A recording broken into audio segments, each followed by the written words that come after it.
Assalamualaikum warahmatullahi wabarakatuh. Perkenalkan, nama saya Nurimania Malaya dengan NIM 0512966 dari Prodi Ilmu Pemerintahan. Saya di sini akan menjawab tugas tutoran yang pertama. Tugas tutoran 1 yaitu tugasnya yang pada hakikatnya terbagi menjadi banyak jenis. Sebut dan jelaskan 3 dari macam tersebut. Sertakan juga contohnya. Tugas yang nomor 2, jelaskan dan berikan contoh bentuk sesat pikir atau logical fallacy. Bagaimana agar terhindar dari logical fallacy? Jawaban saya pertama yaitu nomor 1. Term sebagai ungkapan, konsep, atau pengertian jika terdiri atas satu kata atau satu istilah, maka term itu dinamakan term sederhana atau term simpel. Misalnya manusia, gajah, negara, demokrasi, politik. Jika terdiri atas beberapa kata, maka term itu dinamakan term komposit atau term kompleks. Misalnya penyair modern, reaktor atom, kesenian daerah modern, wawasan Nusantara, ketahanan nasional, dan politik strategi. Macam-macam term. Nomor 1 yaitu term berdasarkan konotasi. Berdasarkan konotasi, term atau isi yang dikandung oleh term itu maka dapat dibedakan antara term konkret dan term abstrak. Di samping itu, keduanya ada yang berada dalam lingkungan hakikat dan ada yang berada dalam lingkungan sifat. Term konkret dan term abstrak ini hanya banyak dijumpai dalam perbincangan sehari-hari maupun dalam bidang ilmu. Contoh yang pertama yaitu wanita cantik sebagai term konkret.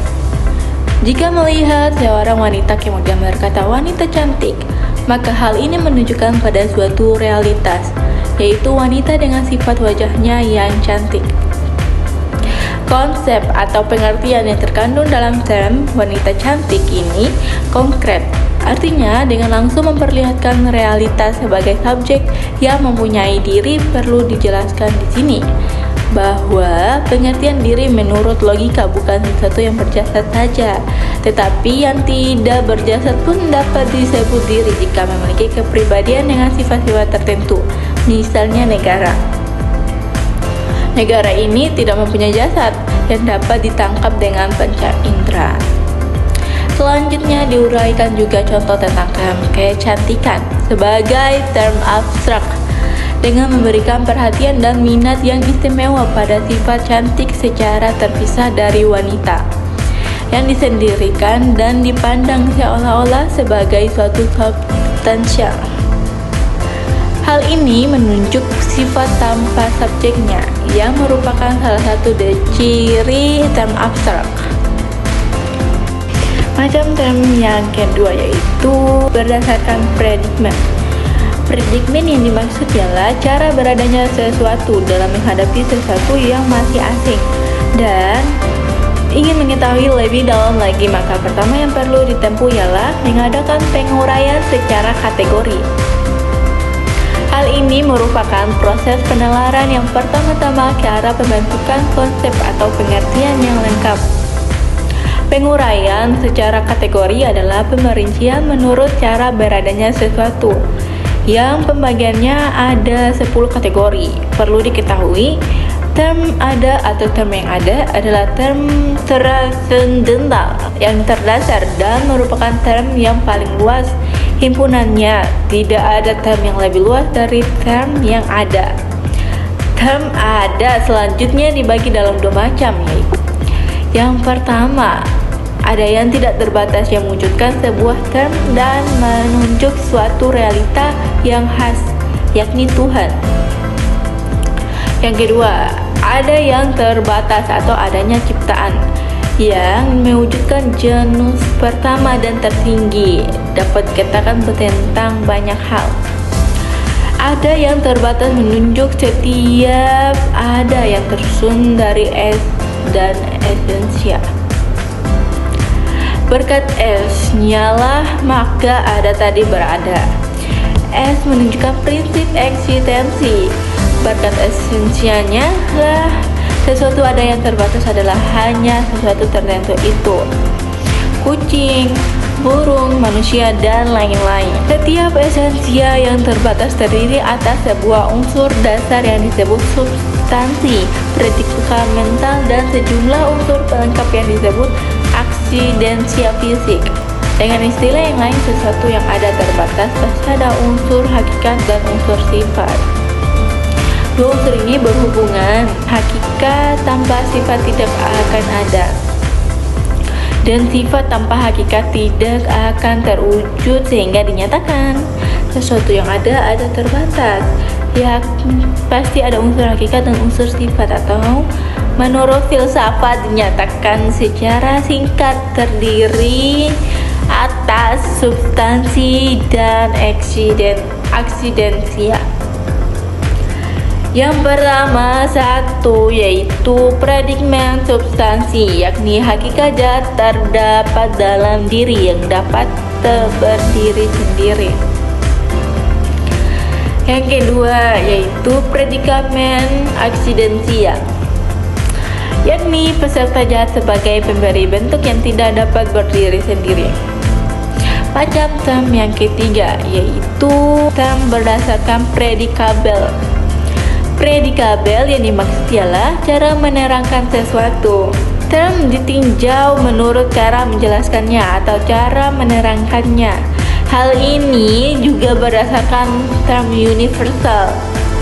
Cara menjelaskan merupakan pengungkapan hubungan berbentuk predikat sebagai penjelasan dari suatu subjek dalam bentuk pernyataan. Predikabel juga merupakan cara untuk menyatakan diri yang dapat terlepas dari beradanya sesuatu, atau cara tertinggi yang dipergunakan oleh predikamen untuk menyatakan diri. Sebagai contoh, dapat dikemukakan 3 pernyataan. Contoh yang pertama yaitu Aristoteles manusia, yang kedua Aristoteles hewan, dan yang ketiga atau yang terakhir Aristoteles berakal. Predikamen dalam contoh di atas tidak sama nilainya walaupun ketiga-tiganya adalah predikamen substansi, yakni manusia, hewan, dan berakal, yang menunjukkan beradanya term Aristoteles. Namun masing-masing predikamen tersebut dapat dinyatakan berbeda menurut cara menjelaskannya atau cara menerangkannya. Jawaban nomor 2 yaitu sesat pikir. Sesat pikir adalah kekeliruan dalam penalaran berupa pembuatan kesimpulan dengan langkah-langkah yang tidak sah karena melanggar kaidah-kaidah logika maupun berupa perbincangan yang bercorak menyesatkan. Karena sengaja atau tidak sengaja memasukkan hal-hal yang membuat kesimpulannya tidak sah. Sesat pikir ini banyak sekali macamnya yang dibedakan menjadi 2 kelompok besar, yaitu sesat pikir formal dan sesat pikir informal. Menurut para ahli logika, umumnya dibedakan 3 jenis sesat pikir, yaitu sesat pikir formal fallacious, sesat pikir verbal fallacious, dan sesat pikir material fallacious. Sesat pikir yang pertama, sesat pikir formal.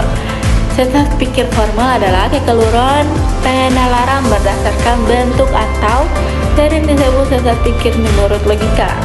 Logical fallacious. Sesat pikir ini banyak ragamnya. Salah satunya misalnya mengiyakan suatu pilihan dalam suatu susunan pikir pengetahuan yang merangkum. Susunan pikir pengetahuan dapat merangkum yang disebut silogisme disjungsi inklusif. Akal pikirnya berupa penyataan pengetahuan yang dapat merangkum yang dirumuskan dalam bentuk P atau Q, yang kemudian disusun dalam contoh P atau Q dan ternyata P, maka kesimpulannya bukan Q. Perbincangan dengan menggunakan cara seperti yang tadi tidak senantiasa benar. Misalnya, peserta kursus adalah mahasiswa atau guru, dan ternyata mahasiswa yang kursus berarti dia bukan guru. Penyimpulan seperti perbincangan itu meragukan sesat pikir demikian. Ini sering dilakukan orang sebab mirip dengan cara menetapkan salah satu bagian kesimpulannya mengingkari. Sesat pikir yang kedua yaitu sesat pikir verbal. Sesat pikir verbal adalah kekeliruan penalaran berdasarkan kata-kata, yakni bertalian dengan penggunaan yang salah atau kemakna gandaan dari sesuatu kata, dan dikenal juga sebagai sesat pikir arti kata. Sesat pikir ini banyak ragamnya, salah satu misalnya susunan pikir terdiri atas 4 konsep. Aturannya 3 konsep, tetapi konsep pembandingnya bermakna ganda. Dalam susunan pikir kategori atau silogisme kategori sah hanya terdiri 3 konsep, yaitu konsep subjek, konsep sebagai predikat, dan konsep tengah yang menjembatani subjek dan predikat tertentu. Menjadi kesimpulan, yang sesat pikir 4 konsep ini biasanya terjadi karena dipergunakan konsep yang bermakna ganda bagi konsep tengahnya. Misalnya, semua rumah mempunyai halaman. Modul logika ini mempunyai halaman makan. Modul logika ini adalah rumah. Kata halaman yang berperan sebagai konsep tengah pada contoh makna ganda, sehingga susunan pikir tersebut mengandung 4 konsep, yakni rumah mempunyai halaman pelataran buku dan mempunyai halaman betina. Yang ketiga, sesat pikir material. Sesat pikir material adalah kekeliruan penalaran berdasarkan isi, yaitu menyangkut kenyataan-kenyataan yang sengaja atau tidak sengaja. Di sesat pikir ini banyak ragamnya, salah satu misalnya perumuman yang tergesa-gesa. Sesat pikir ini terjadi dalam sesuatu perbincangan induksi karena membuat umum sesuatu hal berdasarkan hal khusus atau contoh-contoh yang terlampau sedikit. Misalnya, setelah mengamati sekarang, saya ke ranjang apel yang dijajakan di tepi jalan dan melihat sekelompok apel di atas besar-besar. Kemudian menyimpulkan bahwa setiap apel dalam keranjang itu besar-besar. Perumpamaan ini yang terlampau luas dari bahan yang ada dan jauh melampaui lingkup bahan pembuktiannya. Tergesa-gesa disimpulkan juga termasuk sesat pikir ini. Penetapan sampel yang jumlahnya sangat terbatas atau berdasar berita di televisi misalnya. Kita melihat banyak anggota legislatif yang korupsi, kemudian menyimpulkannya semua anggota legislatif adalah korupsi.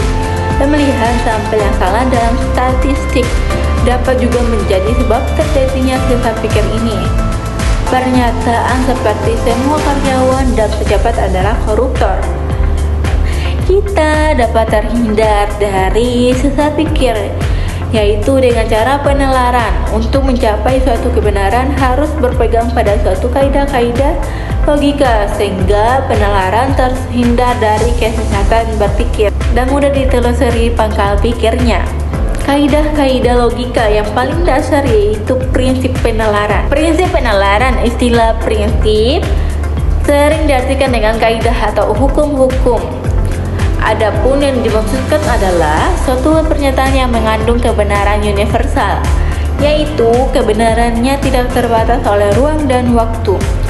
Di mana saja dan kapan saja dapat digunakan. Untuk hal ini dibedakan dengan kebenaran yang hanya berlaku pada waktu tertentu, atau kebenaran yang hanya berlaku pada tempat tertentu, atau juga kebenaran yang hanya berlaku bagi beberapa hal saja dari suatu keseluruhan yang dimaksud.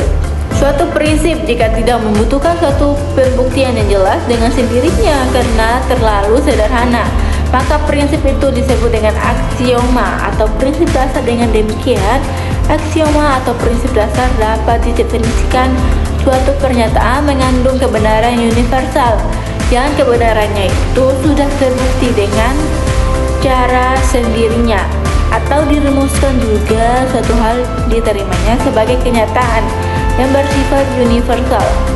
Sebagai contoh, salah satu aksioma Euclides, seorang tokoh geometrika Iskandaria sekitar tahun 300 sebelum Masehi, suatu keseluruhan lebih besar dari bagian pernyataan ini jelas dengan sendirinya, langsung dapat dimengerti, tidak perlu membutuhkan hal-hal lain untuk membuktikan kebenarannya, karena memang keseluruhan adalah lebih luas dibandingkan dengan bagian, atau bagian adalah terkandung dalam keseluruhan karena bagian lebih sedikit di cakupannya yang berada dalam lingkungan keseluruhan.